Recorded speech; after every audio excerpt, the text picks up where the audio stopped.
So many times that I'm online, I see people say, well, this 4K wasn't worth the upgrade. The Blu-ray is good enough. A lot of people ask me, 4K, why do you only collect 4Ks? Do you not have Blu-rays? You don't buy Blu-rays? Why do you do it? Every 4K is not worth it. Let me take you guys into my journey.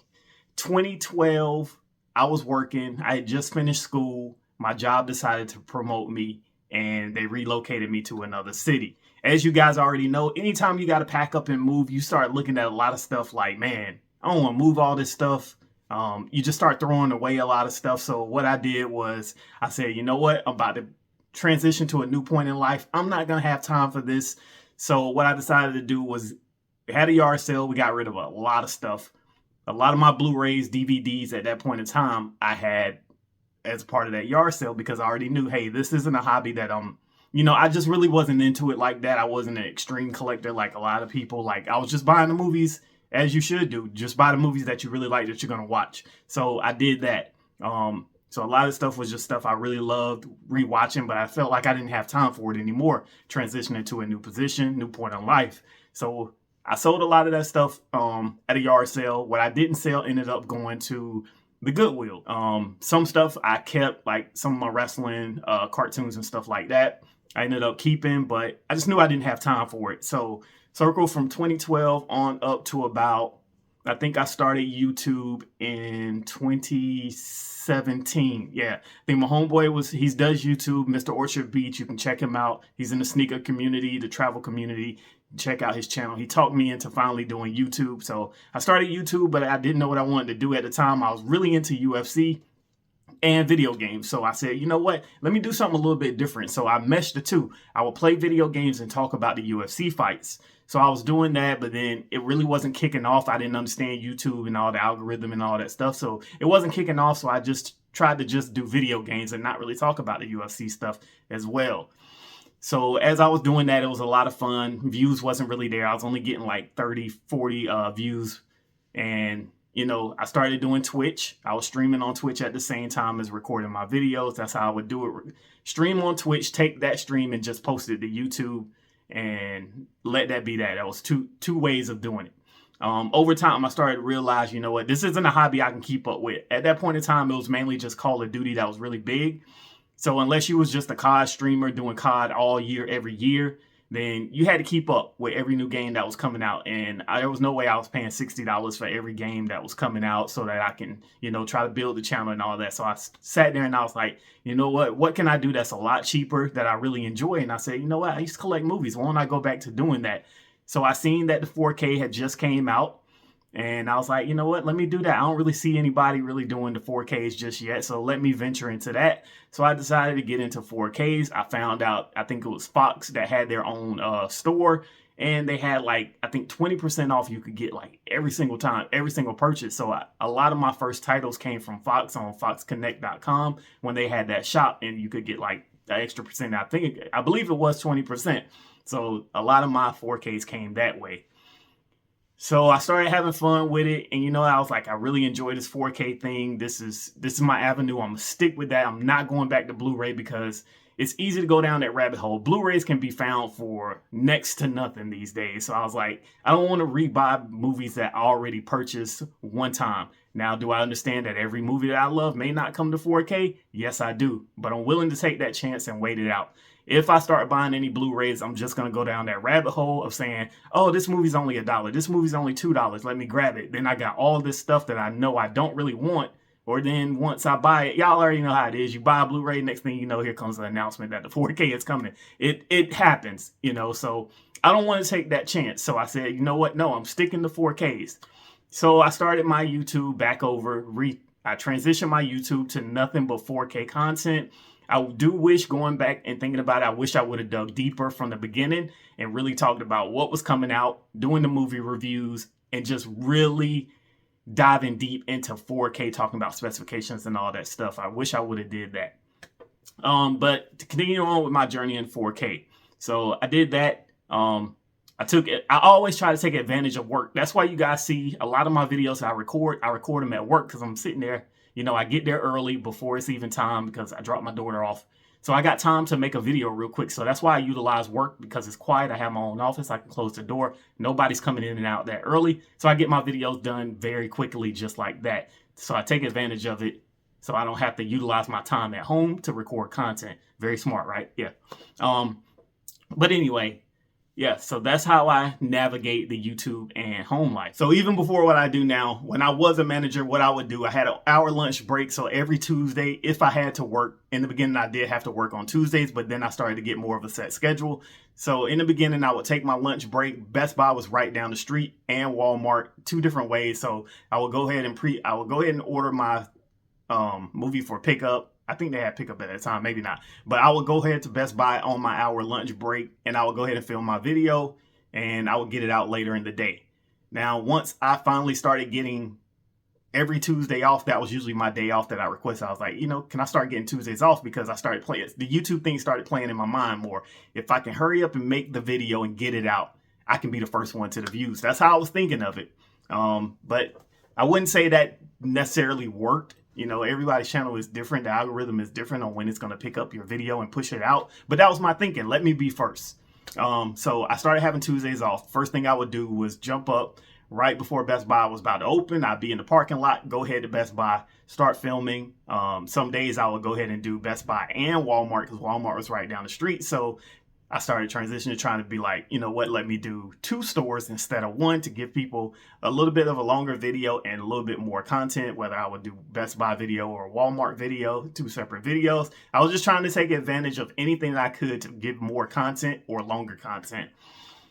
So that's how that worked out. My views were very good. I started getting to the 1K views every video. People love the Blu-ray hunt videos. I believe that's still kind of the bread and butter of most channels, is the actual going out to Blu-ray hunt. But unfortunately, that is not possible too much anymore, at least with the big box stores. If you got other stores, the secondhand stores that sell 4Ks and Blu-rays and physical media, then you're still good. But somebody like me who does not have that in the area, the Blu-ray hunt videos just aren't happening anymore. Now, I do have Walmart. I remember you guys trying to say that Walmart was going to be the savior of this thing, but not in my area. The Walmart to the right of me does not even have like the steel books or barely any new releases. The other one does to the left of me.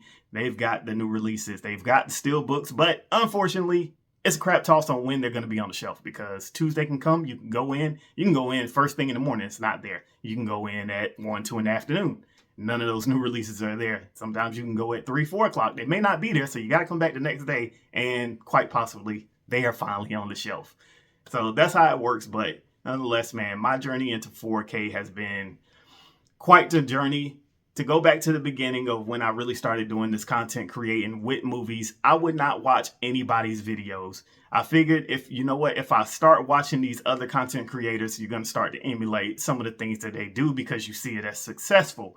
So there were certain YouTubers, Bluetubers, whatever you want to call it. I did catch some of their videos every now and then. It was Logan Toxic, Brass Tacks, and I did do, what's his name? Shane, I forget the channel's name, but I did watch his stuff. So those were the 3 I would usually sometimes watch, but I tried not to watch too many people because I didn't want to emulate it. So what I would try to do is I would try to incorporate from other genres that I like. Like, I'm a battle rap fan. I'm a UFC fan. I'm a sneaker fan. So the content that I would see in those communities is kind of what I try to always bring over to YouTube to make my channel a little bit different from anybody else. So if you were an early fan of 4K D-Ray, well, Slim 910, Slim 91 Dime, one thing you would see in my out and about videos when I would go to Best Buy is I would actually place the camera up on shelves, down on the floor, so that you actually see me walking through the aisles and actually taking a look at the different movies that was on shelves. So I didn't try to make it to where I'm just holding the camera and you guys see what's on the shelves. I wanted to see you guys to see me actually shopping. I started to add music. I would add little clips from different movies. If I said something that matched the clip from the movie, I would add it and do things like that to make it a little bit different. So I felt like a lot of that stuff was working. And then in came YouTube. In came Instagram. I decided, you know what, I seen that the subs really wasn't moving up. So I was like, how can I push my content out there for more people to see? I was never on Instagram. I was never on any other like social media, Facebook barely. That was more like the actual me as a person with Facebook. I never used it for like my content or anything like that. So started jumping on Instagram a little bit more and putting that, come check out my video. I got a new video out or whatever. So then I would say about 2018, 2019 is when I really started, kind of communicating with other collectors, watching more YouTube channels of people doing physical media collections and stuff like that. Then came the, just communicating with more people. I'm not going to lie, there's plenty of times I said that I wish I never would have came to Instagram because I felt like it kind of hindered me and it started to kind of change my outlook on things with collecting, content creating, and everything like that. And I never felt like it really helped boost my videos or anything like that because the numbers were still staying the same at that point in time. Now, some good things did happen coming out of Instagram. It gave me the opportunity to meet some good people, have great conversations. We had a lot of fun, especially during and a little bit after COVID happened. There was a lot of fun on Instagram, so I never really want to, I wouldn't take that stuff back. Met in a whole nutshell, do I wish that I never came to Instagram? Yeah, sort of. But then I would have never met some great people. And it was also an avenue for the movie collection battle, which we'll get into right now. So let's fast forward a little bit into the whole content creating thing and only collecting 4Ks. This was a point in time that, I started watching. I would watch, what was the name of the channel? I don't know. I can't remember the name. I really don't want to talk about it, but I'll watch Ken and Alex Geeks and Flicks on the weekend. I think it was like Sunday nights they used to go live. So that's when I really started kind of getting more into, wanting to communicate and just talk to more YouTubers and just having a good time. It felt good with those two guys. So started commenting, having a good time in their chat and everything like that. Talk to them. They had to call. You could call into their show and stuff like that. So I thought that was pretty cool. Now this was a point in time that I was ready to give up on YouTube and content creating, but those guys gave me that extra boost to where I felt good about it and wanted to keep going. So I kind of had to figure out, what can I do different? I'm always trying to be different. What can I do different? What's going to invigorate me? It was the live streams. So I started doing live streams a little bit more. I started doing the interviews, trying to spotlight people, things like that. That didn't really do exactly what I was expecting. So I gave it one more shot. I said, what can I do? As again, I said, I'm a sneakerhead fan. I started seeing the sneaker battles in the sneaker community. So I said, you know what?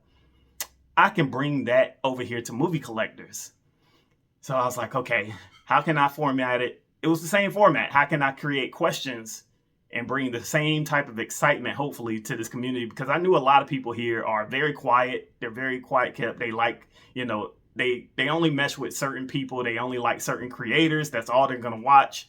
And a lot of people feel like, oh, I'm not going to this lower tier channel, at least from when I'm looking at the bigger picture. A lot of those bigger content creators are not going to come down here to my channel. So how can I get at least some bigger names to really bring viewers in?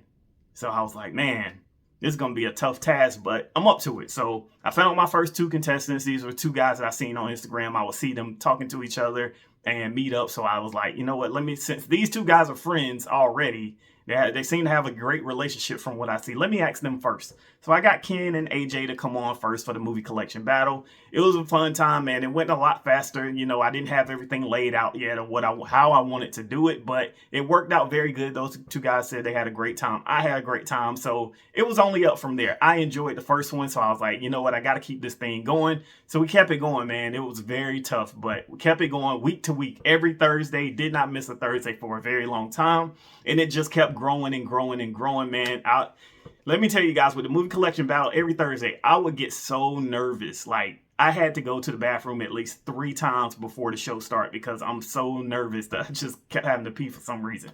And that was just the product of me wanting the best. I always wanted to be top notch. I wanted to do the best job I could. I just had high expectations for it. So I was always nervous about it heading into it, but it was always a great time. It was very fun. And then I started to, realize, okay, I can't keep doing the same thing week to week. So how can I change it? So I started incorporating different things from tag teams, tournaments, We had the tournament. That was a very good turnout. Did not expect everybody to pitch in and help out with that. It's like they did. So that was a lot of fun. So I really, really enjoyed it. After that, I started to notice that things started to die down just a little bit. So like I said, I had to keep incorporating different things to try to, keep it different so people have a reason to come back on Thursdays. I was having a very hard time. You guys trust me. I tried a couple times to get the bigger names. I ain't gonna say bigger names. To me, we're all the same. Big channels with a larger sub account. Let's put it that way. Your Blu-ray Dan, your Films at Home. I've tried to get them on different ways of, trying to ask them myself, trying to get you, the viewers, to, because I know you guys watch them, to get over there and say, hey, we really want to see you on this collection battle, because maybe that's the way they'll come. Because that's the way we got Cinema Sickness. Everybody else told him to come check it out, and he decided to come. I believe that was the same way we got Durant to get up on here. So, we got a few great names, but I know there's a lot more you guys really wanted to see. Over time, I started to notice that the things was dying down with that. The viewers was dying down. I was complaining a lot about it, and a lot of guys that I talked to on the regular was telling me, no, it's this, it's that. Don't worry, you'll be good. But I started to notice it was dying down. So I started to slow off on it. Like, okay, maybe it's just the every week thing is just dying out. Like people, it's weekly. So now at this point, it just feels like, oh, I don't have to watch it this Thursday. I can watch it later. I can fast forward through it and see what they pulled, things like that. So it started playing in my head. So I slowed it down. And eventually, as you guys see, it just kind of died off. But that's a different conversation for another time. But as far as me being a full-on 4K collector, I can also say that I did fall into the trap of trying to buy everything just to create content. In the beginning, yes, I did buy a lot of stuff that I probably shouldn't have bought. So I've dialed it back a lot over the last 2 to 3 years. That the main thing I try to get is any catalog title that I know I love. I try to grab that day one or close to, depending on the price. Price is my main consideration on when I'm gonna buy something. I have to really, really enjoy that movie. Something like The Fugitive, Demolition Man, Bone Collector's coming soon, The Faculty, stuff that I just know I just love, and I'm gonna watch it a million times. Like, I just go ahead and grab it day one. Anything else that I'm just like, yeah, it's cool. You know what I'm saying? I'll watch it a few times. I'm like, yeah, I can wait on that unless it has a great slip or something. Then I'll grab it early on to ensure I make sure I get that slip. But other than that, I just wait. And I've tried to really dial it back. I use a lot of eBay and other various websites to try to grab my stuff that I'm just on the fence about. Like, oh, I don't have to have that day one. That's how I grab that stuff for very, very cheap. But anything else is game on. Day one, I got to have it. So I still try to, create enough content. I try to bring out at least 2 videos a week at minimum.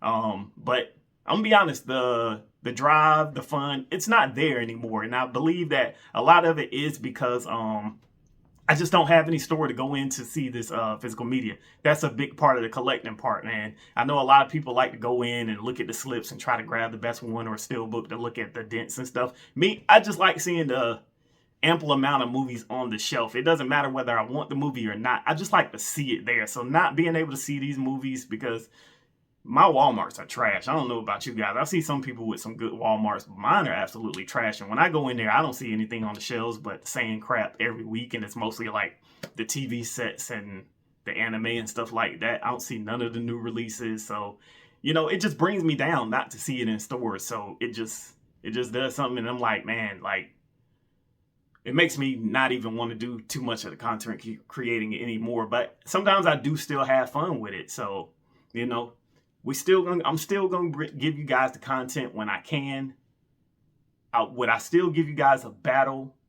I'm not 100% out of the battle, but if I can't do the battle exactly how I want, from the promos to trailers and all of that stuff, if I don't have someone that's willing to give me that extra push, that extra time out of their day to give me a 20-second promo or something like that, then I'm just not interested. I want to do it the way I want. I want to make sure I have the promos, the trailers, and all that good stuff, and somebody that's going to be on screen and actually talk instead of just showing off a movie and we go to the next round.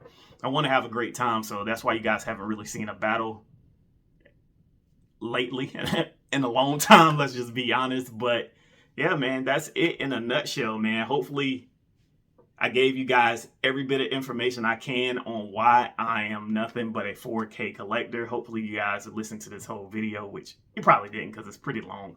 But it's your boy 4K D-Ray. I just wanted to give y'all an inside deep dive on why I'm a 4K collector, where my channel was to where it is now. Just a little more insight on the 4K D-Ray channel. It's your boy 4K D-Ray. I'm signing off. I'm signing out. Time is something that you can't get back.